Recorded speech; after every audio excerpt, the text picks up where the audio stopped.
8:37. Good morning to you. What's funny about it being 8:37? Well, nothing. It's just all we're getting is messages about it. I don't. We've got My friend James just sent me a message saying, you can get one from Asda for £25. I mean, it's just like... How can we be so out of touch that we don't know what I don't know, though. Trish did send me a tweet. She's saying she bought one, £200, hates it. Sits in the back of a cupboard. Well, hang on a minute. Colin in Suffolk says, I'm 80 years old and I find using a Ninja air fryer has saved me on my electric bills, cutting them in half. Initial cost was about £200, but it has more than paid for itself. Yeah. Rona says, our daughter purchased an air fryer for us for Christmas 2 years ago. Our first reaction was, where are we going to put that? Well, yes. But we have to say it's the best present we've ever had. Oh. This is fascinating.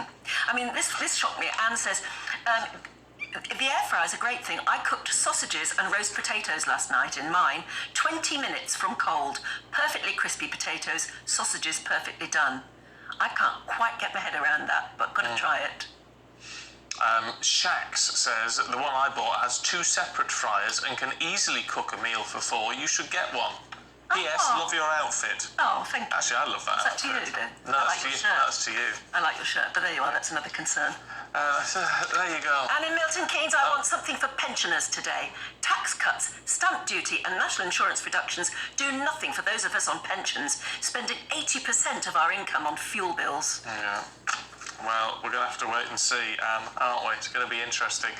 Let's look at the front pages. Of course, the mini budget is on most of them. The Times says Kwasi Kwarteng is preparing to announce £50 billion in tax cuts to stimulate economic growth. That would be more than we're expecting.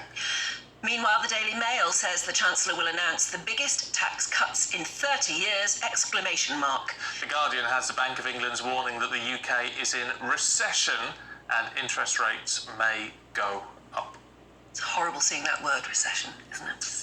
Shall we go through the papers now? Joining us this morning, author and academic Joanna Williams, and GBNEWS business and economics editor, guru today, Liam Halligan. Hello.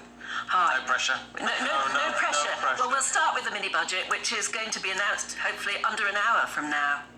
The Daily Mail, most of the papers going on the mini budget. The Daily Mail's angle is the biggest tax cuts for 30 years. We're expecting to see corporation tax frozen at 19%. We know national insurance is coming down.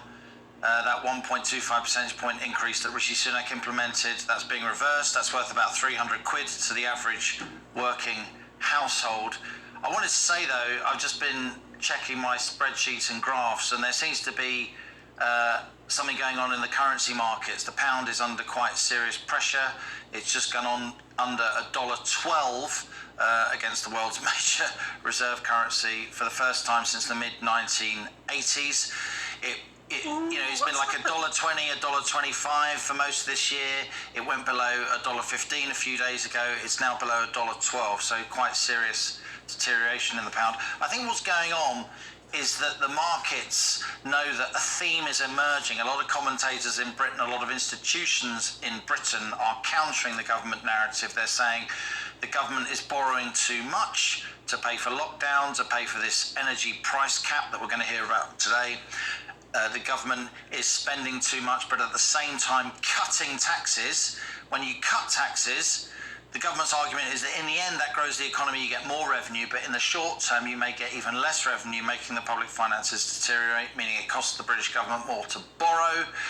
I don't think we're anywhere near crisis mode yet, but it certainly won't make for comfortable viewing for the Prime Minister and the Chancellor ahead of this mini budget to watch what's going on the currency markets at the moment.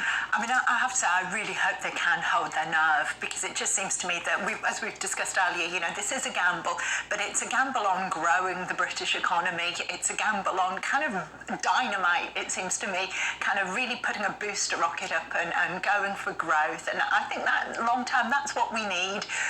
If we're going to become a prosperous country, be a prosperous country, we need to actually grow grow the pie. We need to have a better, bigger economy all round. So, there's so much pressure coming from kind of Treasury orthodoxy, economic commentators, obviously with the exception of our friend Liam at the end there, to kind of rein this in, to stop it, to go back to the austerity we've been familiar with for the past decade. I hope they hold their nerve. But what about, we had Laurie Laird on before, Yeah. and she's saying, within all of this, benefits, she thinks, are people who are better off, but nothing to help the people who are really struggling with the cost of living crisis. I mean, I think the thing when you have tax cuts, obviously the more tax you pay, the more you are going to benefit from a tax cut, and I think that's just a kind of basic law. I mean, clearly we do need to keep an eye on benefits and make sure that people are not dropping out the bottom to such extent that they're not being able to afford to heat and eat their houses and maintain a basic standard of living. Also, and it's worth saying this, I haven't heard any broadcaster say this. Obviously, I can't monitor all channels all the time. I haven't heard any broadcaster explain that even though the Chancellor is reversing that hike in national insurance, he is maintaining the previous Chancellor's raising of the threshold where national insurance starts. That directly helps people on lower incomes because where they start paying national insurance is higher up the income scale. On the energy price cap, I completely agree with Laurie that if you have an energy price cap that keeps the wholesale energy price the same for everybody, then the more energy you use, if you live in a big house, the more you will save. On the other hand, if you try and target the help, in the middle of the income scale, there'll be a cliff edge where people are helped and then suddenly they're not helped. And you will have millions of people squealing that it's deeply, deeply unfair. There's always a trade-off in economics between the universality of help and the targeting of help. And targeting of help is always very, very complicated. To do something quickly, you just got to help everyone. Yeah. I wonder if one thing we might see this morning is the announcement of a cut in VAT. Now, we know that would help the least well-off in society because they spend a much bigger proportion of their daily income on kind of day-to-day living, on living expenses. Now, if there is a cut in VAT, that would be something to keep an eye out for because that probably would help people who are struggling. And do you reckon, Lou, is that a possibility? I do think it's a possibility. I think Joanna's onto something there. I think Kwasi Kwarteng, he will be looking for headlines this afternoon and tomorrow, comparing him with Nigel Lawson in 1988, who implemented a very radical tax-cutting budget.